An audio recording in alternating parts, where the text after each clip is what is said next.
So good morning guys और आपके crack exam channel में आप सभी का स्वागत है। तो आज के इस वीडियो में 5 नवंबर के इंपॉर्टेंट करंट अफेयर्स को हम लोग कवर करेंगे। तो हमारा पहला प्रश्न क्या है, हिमाचल प्रदेश के बाद किस राज्य की विधानसभा कागज रहित होने के लिए तैयार है? तो आंसर होगा उड़ीसा। तो अभी उड़ीसा विधानसभा हिमाचल प्रदेश विधानसभा की ई विधानसभा के मॉडल के बाद कागज रहित होने के लिए तैयार है। तो अब उड़ीसा विधानसभा को शीतकालीन सत्र यानी कि विंटर सेशन के बाद ई विधानसभा में अपग्रेड किया जाएगा। ई विधानसभा मतलब इसमें जो सारा काम होगा वो ऑनलाइन होगा, मतलब किसी भी तरह के कोई भी कागज का यूज नहीं किया जाएगा। अब बात उड़ीसा की है तो ये रहा मैप में उड़ीसा। कैपिटल भुवनेश्वर है, मुख्यमंत्री है नवीन पटनायक और गवर्नर है गणेशी लाल। अभी हम लोगों ने पढ़ा था कि उड़ीसा सरकार ने सुमंगल पोर्टल लॉन्च किया था और उड़ीसा का जो शास्त्रीय संगीत के लिए दिया जाने वाला उड़ीसा संगीत नाटक अकादमी पुरस्कार है उसको अब सुनंदा सम्मान के नाम से जाना जाएगा। अभी उड़ीसा सरकार ने ही मोब विद्युत पोर्टल भी लॉन्च किया था और उड़ीसा ही राष्ट्रीय रग्बी टीमों को स्पॉन्सर करेगा अगले 3 सालों के लिए। अभी उड़ीसा सरकार ने Sujal drink from tap mission योजना शुरू की, गरिमा योजना शुरू की और अमृत योजना रैंकिंग में टॉप पे रहा अभी उड़ीसा। उड़ीसा सरकार ने अभी किन्नरों यानी कि ट्रांसजेंडर्स को मधु बाबू पेंशन योजना में शामिल किया और सरकारी भूमि की सुरक्षा के लिए स्पेस टेक्नोलॉजी और आर्टिफिशियल इंटेलिजेंस का उपयोग करने वाला ये पहला राज्य बना। उसके अलावा उड़ीसा सरकार ने हरित आवरण बढ़ाने के लिए सबुजा ओडिशा पहल शुरू की और भूमिहीन किसानों को लोन देने के लिए बलराम योजना शुरू की, जबकि जनजातीय हॉस्टल्स के लिए आईएसओ सर्टिफिकेट पाने वाला ये पहला राज्य बना। उड़ीसा ने ही विशेष आजीविका हस्तक्षेप योजना शुरू की और बंदे उत्कल जननी को स्टेट सॉन्ग का दर्जा भी मिला है, जिसे लिखा है के लक्ष्मीकांता महापात्रा ने। अच्छा, अभी उड़ीसा के नए चीफ जस्टिस कौन बने थे? मोहम्मद रफीक बने थे। बाकी याद रखना, ब्लैक पगोडा टेम्पल किसे कहते हैं? कोणार्क सन टेम्पल को कहते हैं। ये प्रश्न एग्जाम में पूछा जा चुका है। Longest dam of India Hirakud dam है, महानदी पे बना हुआ है, ये भी याद रखो। और बाराबत्ती स्टेडियम ये कहाँ पर मिलेगा आपको? कटक उड़ीसा में मिलेगा। और ये जो आप देख रहे हो ये भारत की सबसे बड़ी और दुनिया की दूसरी सबसे बड़ी खारे पानी की तटीय झील है, चिल्का लेक कहते हैं इसको, ये भी याद रखो। बढ़ते आगे। अच्छा गाइस, आगे बढ़ने से पहले मैं आपको बता दूं कि एग्जाम को क्रैक करने के लिए प्रैक्टिस और एनालिसिस बहुत ज्यादा इंपॉर्टेंट है। इसीलिए अनअकैडमी आपके लिए लेकर आया है ultimate PYQs test series for bank prelims, वो भी बिल्कुल फ्री में। इसमें होंगे बैंक प्रीलिम्स एग्जामिनेशन के प्रीवियस ईयर क्वेश्चन पर बेस्ड सब्जेक्ट वाइज टेस्ट और उन टेस्ट का सेम डे एनालिसिस भी होगा, वो भी बिल्कुल फ्री में, जो हेल्प करेंगे आपको डेली प्रैक्टिस और प्रिपरेशन ट्रैक करने में। ये जो PYQ टेस्ट सीरीज है ना, ये हर बैंक एग्जाम के प्रीलिम्स एग्जाम पर बेस्ड है। तो सभी एस्पिरेंट्स जो बैंक एग्जाम की प्रिपरेशन कर रहे हैं, जल्दी से ग्रैब करें इस अपॉर्चुनिटी को और क्रैक करें बैंक एग्जाम्स अनअकैडमी के साथ में। देखो, सारे लिंक डिस्क्रिप्शन बॉक्स में डाल दिए गए हैं, तो जल्दी से जल्दी एनरोल करें और इनका फायदा उठाएं। उसके अलावा अनअकैडमी से आप कोई भी सब्जेक्ट परचेज करते हैं तो बाई करने से पहले आप crack exam 10 promo code use करिए, आपको 10% इंस्टेंट डिस्काउंट मिलेगा। तो अभी हम बढ़ते हैं आगे। फिर अगला प्रश्न है, किस शहर में नगर निगम ने प्लास्टिक लाओ मास्क ले जाओ नाम से एक पहल शुरू की है? तो आंसर होगा देहरादून। तो अभी देहरादून में नगर निगम ने प्लास्टिक कचरे के खतरे से लड़ने और कोविड-19 के प्रसार को रोकने के लिए प्लास्टिक लाओ मास्क ले जाओ नाम से एक इनिशिएटिव, एक पहल शुरू की है। तो इसने प्लास्टिक कचरे के बदले में 5000 फेस मास्क वितरित किए हैं और ये पहल प्लास्टिक कचरे के खिलाफ जनता में जागरूकता पैदा करेगा और मास्क का महत्व भी बढ़ाएगा। तो सिंपल सा इस प्रश्न से आपको याद रखना है, ये जो प्लास्टिक लाओ मास्क ले जाओ नाम की पहल है, ये शुरू हुई है कहां पे? देहरादून में। अब देहरादून कैपिटल है उत्तराखंड की, तो ये रहा मैप में उत्तराखंड। देखो, वैसे तो उत्तराखंड की 2 कैपिटल है, अभी इसकी समर कैपिटल गैरसैंण हो गई है और विंटर कैपिटल इसकी देहरादून ही है। मुख्यमंत्री त्रिवेंद्र सिंह रावत और गवर्नर है बेबी रानी मौर्य। अभी हम लोगों ने पढ़ा था जो यहाँ पे जिम कॉर्बेट नेशनल पार्क है, उसमें पहली बार महिलाओं को गाइड के तौर पर नियुक्त किया गया है। इसके अलावा अभी उत्तराखंड सरकार ने एकीकृत आदर्श कृषि ग्राम योजना शुरू की है। उसके अलावा अभी पिरूल से बिजली उत्पादन करने वाला देश का पहला राज्य बना है उत्तराखंड। अभी उत्तराखंड सरकार ने ही मुख्यमंत्री सूर्य स्वरोजगार योजना शुरू की। उसके अलावा देश का पहला हिम तेंदुआ संरक्षण केंद्र स्नो लेपर्ड कंजर्वेशन सेंटर ये उत्तराखंड के उत्तरकाशी में बनेगा। और अभी उत्तराखंड सरकार ने ही बेरोजगार युवाओं के लिए होप पोर्टल भी लॉन्च किया था। होप मतलब हेल्पिंग आउट पीपल एवरीवेयर। और भारत का पहला लाइकेन पार्क ये बना है उत्तराखंड में, उत्तराखंड के पिथौरागढ़ के मुनस्यारी में बना है। और कृषि भूमि को पट्टे यानी कि लीज पर देने वाला पहला राज्य यही है, उत्तराखंड। यहीं पे आपको टिहरी डैम भी मिलेगा जो कि भागीरथी नदी पर बना हुआ है। और भारत का पहला ग्लास फ्लोर सस्पेंशन ब्रिज बनेगा ऋषिकेश में गंगा नदी पर। तो ये पॉइंट आप ध्यान रखना। बढ़ते हैं आगे। फिर है, हाल ही में किस राज्य सरकार ने कॉफी विद सीएम कार्यक्रम शुरू किया? तो आंसर होगा गोवा ने। तो अभी गोवा सरकार ने युवाओं की शिकायतों को दूर करने के लिए कॉफी विद सीएम कार्यक्रम को शुरू किया है। अब इसमें होगा क्या? तो इसमें गोवा के जो मुख्यमंत्री हैं प्रमोद सावंत, वे राज्य में कई पहलुओं पर चर्चा करेंगे और युवाओं से संबंधित समस्याओं का समाधान करेंगे। तो सिंपल सा इस प्रश्न से याद रखना है, अभी कॉफी विद सीएम कार्यक्रम को शुरू किया गोवा सरकार ने। अब बात गोवा की है तो ये रहा मैप में गोवा। देखो इसकी कैपिटल से भी कई बार प्रश्न बनता है। इसकी जो कैपिटल है पणजी, वो किस नदी के किनारे स्थित है? तो मंडवी नदी के किनारे। यहाँ के मुख्यमंत्री हैं प्रमोद सावंत। और गवर्नर कौन है? देखो गवर्नर अभी तक सत्यपाल मलिक थे, लेकिन वो अब मेघालय चले गए।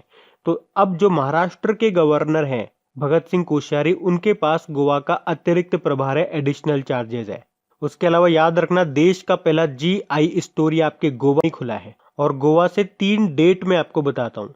18 जून याद रखो, गोवा क्रांति दिवस के रूप में मनाते हैं। एक गोवा मुक्ति यानी कि गोवा लिबरेशन डे भी होता है जो हम 19 दिसंबर को मनाते हैं। बाकी गोवा स्थापना दिवस कब मनाते हैं? 30 मई को मनाते हैं। उसके अलावा गोवा ने अपने आप को प्लास्टिक फ्री होने का लक्ष्य रखा है, कब तक का? 2022 तक का।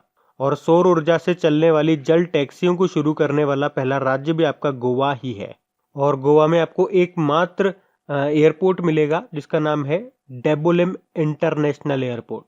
वैसे गोवा में दूसरा इंटरनेशनल एयरपोर्ट भी बनेगा, गोवा के मोपा में इसकी घोषणा की गई थी। अभी आपको याद होगा गोवा के खोला चिली को GI टैग मिला था। और इस तरह से ये गोवा का पहला प्रोडक्ट बना था जिसको GI टैग मिला, जिसे केना कोना मिर्च भी बोलते हैं। और खोला चिली के बाद अभी गोवा से ही हरमल मिर्च को, मोयरा बनानास को और खाजे, ये एक तरह का स्वीट होता है, इनको भी GI टैग मिला था। उसके अलावा देश का पहला हर घर जल राज्य बना गोवा, मतलब हर ग्रामीण घर में जो जल है वो कनेक्शन के द्वारा पहुंचाया गया। उसके अलावा गोवा ने प्रधानमंत्री किसान सम्मान निधि योजना के लिए इंडिया पोस्ट के साथ एक समझौता किया था। और गोवा में ही भारत का पहला सैंड ड्यून पार्क विकसित किया जाएगा। उसके अलावा आप याद रखो, देखो गोवा में एक कोटेगांव वाइल्ड लाइफ सेंचुरी है, ये मोस्ट इंपॉर्टेंट है, अक्सर एग्जाम में पूछा जाता है, कोटेगांव वाइल्ड लाइफ सेंचुरी।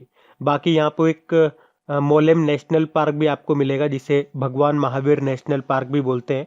और एक doctor Salim Ali bird sanctuary भी आप याद रखो। वैसे एक सलीम अली नेशनल पार्क भी है जो आपको जम्मू कश्मीर में मिलेगा, तो ये याद रखना। बढ़ते आगे। फिर है, हाल ही में किस राज्य सरकार ने स्वामी आत्मानंद सरकारी अंग्रेजी माध्यम विद्यालय योजना का उद्घाटन किया? तो आंसर होगा छत्तीसगढ़। तो अभी छत्तीसगढ़ ने अपने स्थापना दिवस पर, जो हम 1 नवंबर को मनाते हैं, तो इस दिन को राज्य में स्वामी आत्मानंद सरकारी इंग्लिश मीडियम स्कूल योजना को शुरू किया है। तो छत्तीसगढ़ सरकार ने गरीब परिवारों के बच्चों को इंग्लिश मीडियम में बेहतर शिक्षा दिलाने के लिए इस योजना को शुरू किया है। और ये मुख्य रूप से उन गरीब परिवारों के लिए है जो कमजोर आर्थिक स्थिति के कारण अपने बच्चों को महंगे इंग्लिश मीडियम स्कूल में पढ़ाने में असमर्थ है। तो क्या नाम है योजना का? स्वामी आत्मानंद सरकारी अंग्रेजी माध्यम विद्यालय योजना। इसका उद्घाटन किया अभी छत्तीसगढ़ में। अब बात छत्तीसगढ़ की है तो ये रहा मैप में छत्तीसगढ़। अच्छा, उससे पहले ये सुनो, अभी मैंने आपको बताया था अभी छत्तीसगढ़ का स्थापना दिवस कब मनाया गया? 1 नवंबर को। देखो 1 नवंबर को वैसे टोटल 6 राज्यों का स्थापना दिवस मनाया जाता है। मध्य प्रदेश हो गया, छत्तीसगढ़ हो गया, पंजाब, हरियाणा, कर्नाटक और केरल का। अब आप मैप में देखिए, ये रहा छत्तीसगढ़। देखो छत्तीसगढ़ की कैपिटल रायपुर है, मुख्यमंत्री हैं भूपेश बघेल और गवर्नर है अनुसुईया उइके। उसके अलावा आपको याद होगा अभी छत्तीसगढ़ के 2 जिलों को राष्ट्रीय जल पुरस्कार भी मिला था, एक तो बिलासपुर है और एक सूरजपुर है। उसके अलावा छत्तीसगढ़ सरकार ने स्वास्थ्य सुरक्षा अभियान चलाने की भी घोषणा की है, एक गोधन न्याय योजना भी शुरू की है। उसके अलावा शहरी वन भूमि प्रदान करने वाला पहला राज्य भी बना छत्तीसगढ़, और कोरोना विजय पथ योजना भी शुरू की थी कोविड-19 के बारे में जागरूकता फैलाने के लिए। उसके अलावा मुख्यमंत्री स्लम स्वास्थ्य योजना भी शुरू की।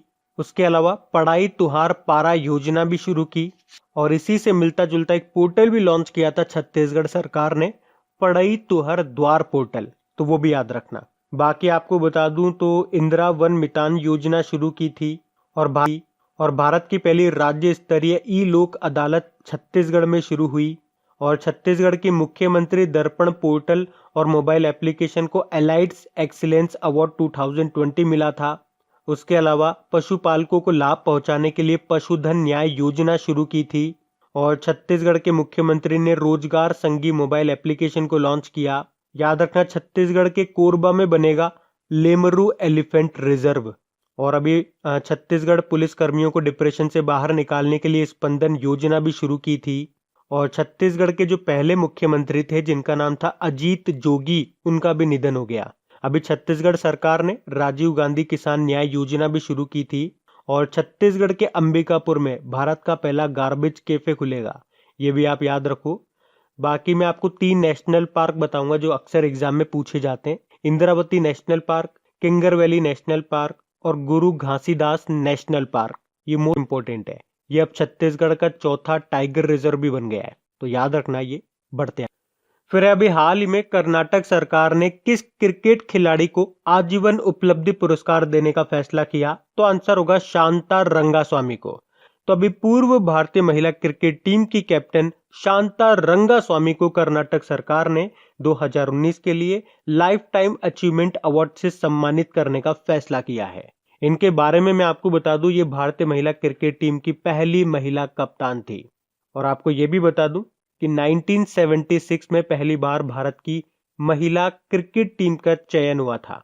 और ये भी ध्यान रख लो कि यही कौन, शांता रंगास्वामी ही पहली महिला क्रिकेटर भी हैं जिन्हें बीसीसीआई ने लाइफ टाइम अचीवमेंट अवार्ड से सम्मानित किया था 2017 में, और अब कर्नाटक सरकार करेगी। बढ़ते हैं आगे। फिर अभी हाल ही में किस जिले के एक मछुआरे ने मछुआरों के लिए भारत का पहला और एकमात्र रेडियो चैनल शुरू किया है? तो आंसर होगा रामनाथपुरम। तो तमिलनाडु के रामनाथपुरम जिले के पंबन शहर के एक मछुआरे ने कदल ओसाई FM 90.4 चैनल शुरू किया है, जो मछुआरों के लिए भारत का पहला और एकमात्र रेडियो चैनल है। ये चैनल मछुआरों और महिलाओं के द्वारा गाए जाने वाले गीत, फिल्मी गीत के साथ साथ समुद्री जानकारी और कोविड-19 पर जानकारी देता है। आपको बता दूं, ये जो पंबन शहर है, यहाँ की लगभग 80% आबादी मछली पकड़ने का काम करती है, तो उनकी मदद के लिए शुरू किया गया है ये चैनल, जो कि भारत का पहला और एकमात्र रेडियो चैनल है मछुआरों के लिए। बढ़ते हैं आगे। फिर नवंबर 2020 में किस देश की सबसे बड़ी गुलाबी हीरे की खान ने महंगे रत्नों के भंडार को समाप्त करने के बाद अपने दरवाजे बंद कर लिए? तो आंसर होगा ऑस्ट्रेलिया। तो विश्व की सबसे बड़ी गुलाबी हीरे की खान ने महंगे हीरे के भंडार को समाप्त करने के बाद अपने दरवाजे बंद कर लिए। तो वेस्टर्न ऑस्ट्रेलिया के सुदूर किम्बरले क्षेत्र में आर्गल खदान ने अपनी अविश्वसनीय दुर्लभता के लिए दुनिया के 90% से अधिक गुलाबी हीरे की खोज कर ली है। और इतनी खोज करने के बाद जब इसके भंडार समाप्त हो गए तो इसने अपने आप को बंद कर दिया। अब ऑस्ट्रेलिया की बात है तो ये रहा मैप में ऑस्ट्रेलिया। इसकी कैपिटल कैनबेरा है, करेंसी है ऑस्ट्रेलियन डॉलर और प्रधानमंत्री है स्कॉट मॉरिसन। याद रखना, अभी ऑस्ट्रेलिया ने मालाबार नौसैनिक अभ्यास में हिस्सा लिया है। तो कौन कौन से देश इसमें पार्टिसिपेट करते हैं? भारत, जापान, यूएसए और अब ऑस्ट्रेलिया भी करने लगा है। और अभी ये कहाँ पे शुरू हुआ है? बंगाल की खाड़ी में शुरू हुआ है। बाकी आपको याद होगा अभी सितंबर मंथ में ही भारत और ऑस्ट्रेलिया ने पूर्व हिंद महासागर में पैसेज नाम का एक नौसैनिक अभ्यास भी किया था। उसके अलावा ऑस्ट्रेलिया के ही मोनाश यूनिवर्सिटी के वैज्ञानिकों ने विश्व की पहली बायोनिक आंख तैयार की है, जिसे ब्लाइंड पर्सन भी देख सकते हैं। और ऑस्ट्रेलिया सरकार ने पूर्व क्रिकेटर मैथ्यू हैडन और भारतीय मूल की राजनेता लीसा सिंह को भारत में व्यापार प्रतिनिधि नियुक्त किया था। बाकी इस साल हमने पढ़ा था ऑस्ट्रेलिया का जो सर्वोच्च नागरिक सम्मान है जिसे कहते हैं ऑर्डर ऑफ ऑस्ट्रेलिया, उससे सम्मानित किया गया किरण मजूमदार शॉ को। अच्छा, ये भी याद रखना, कई बार एग्जाम में पूछा जाता है कि ग्रेट बैरियर रीफ कहां पर स्थित है, तो ऑस्ट्रेलिया में है। और पूछे किस ओशियन में, तो पैसिफिक ओशियन में है, जो सबसे बड़ा और सबसे गहरा है। बढ़ते आगे।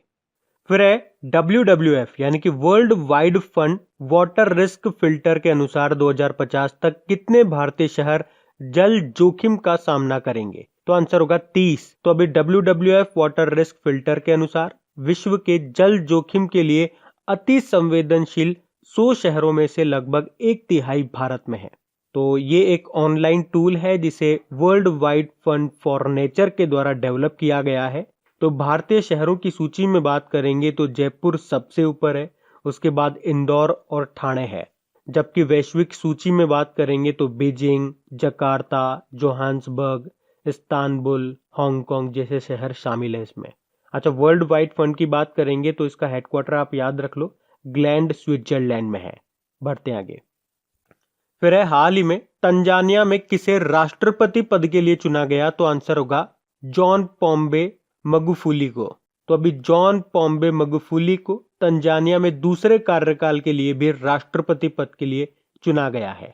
बाकी सादर जापरोव किर्गिस्तान के नए प्रधानमंत्री बने, अलेक्जेंडर डेक्रो बेल्जियम के नए प्रधानमंत्री बने और माइकल मार्टिन आयरलैंड के नए प्रधानमंत्री बने।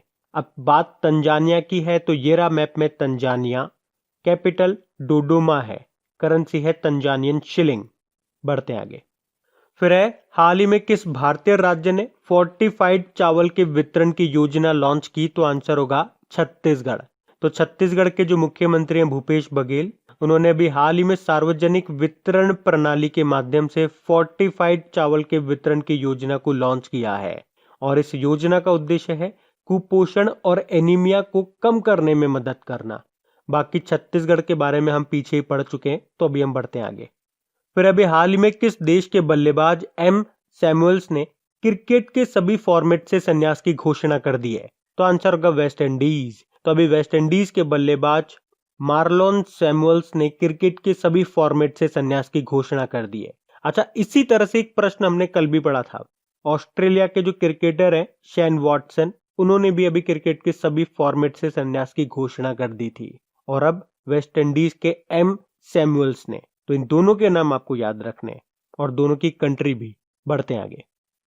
फिर है हाल ही में किस राज्य के पूर्व मुख्यमंत्री सतीश प्रसाद सिंह का निधन हो गया, तो आंसर होगा बिहार। तो बिहार के पूर्व मुख्यमंत्री थे ये सतीश प्रसाद, इनका अभी निधन हो गया है। याद रखना, ये बिहार के 6वें नंबर के और सबसे कम समय तक के मुख्यमंत्री रहे थे। ये 1968 में बिहार के मुख्यमंत्री बने थे। हालांकि ये केवल 5 ही दिनों के लिए मुख्यमंत्री पद पर रहे थे, इसीलिए हमने कहा ये बिहार के 6वें नंबर के थे एक तो, और सबसे कम समय तक के लिए मुख्यमंत्री रहे थे। और अभी कोविड-19 के कारण इनका निधन हो गया, तो इनका नाम आप याद रखना। अब बात बिहार की है तो ये रहा मैप में बिहार। देखो, बिहार की कैपिटल पटना है, मुख्यमंत्री है नीतीश कुमार और गवर्नर है फागू चौहान। बाकी आपको याद होगा अभी बिहार सरकार ने घर तक फाइबर योजना शुरू की थी, और अभी प्रधानमंत्री नरेंद्र मोदी ने बिहार में कोसी रेल मेगा पुल का उद्घाटन भी किया था, जिसकी लंबाई है 1.9 किलोमीटर। और किस नदी पे? कोसी नदी पे। अभी बिहार सरकार ने बिजली गिरने की चेतावनी देने के लिए इंद्र वज्र एप्लीकेशन को लॉन्च किया था। और आपको याद होगा प्रधानमंत्री नरेंद्र मोदी जी ने बिहार के खगड़िया जिले के तेलिहार गांव से अभी 20 जून को गरीब कल्याण रोजगार अभियान शुरू किया था। जो लॉकडाउन के समय घर लौट रहे थे ना प्रवासी मजदूर, उनको रोजगार देने के लिए था।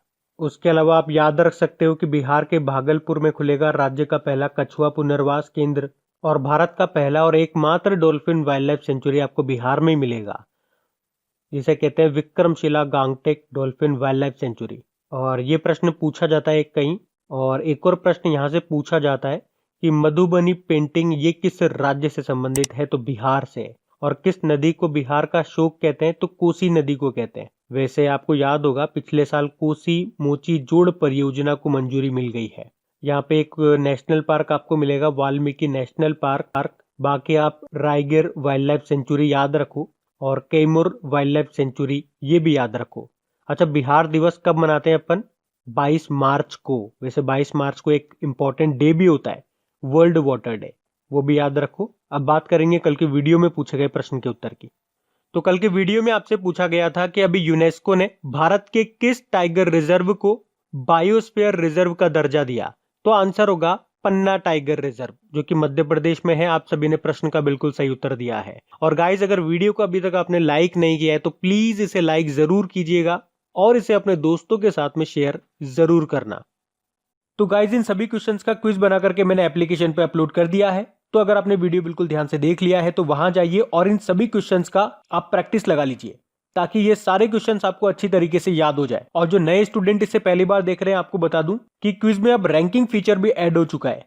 तो अगर आप कम समय में ज्यादा से ज्यादा क्वेश्चन राइट करते हो तो आपका नाम आपके फोटो के साथ टॉप 10 स्टूडेंट्स में आपको दिखाई देगा। आपको ही नहीं, जितने भी लोग क्विज लगाएंगे उन सबको दिखाई देगा कुछ इस तरीके से, ताकि आपको भी एक अंदर से मोटिवेशन मिल सके कि आपको भी यहां तक पहुंचना है, ताकि सब लोग आपको टॉप 10 में देख सकें।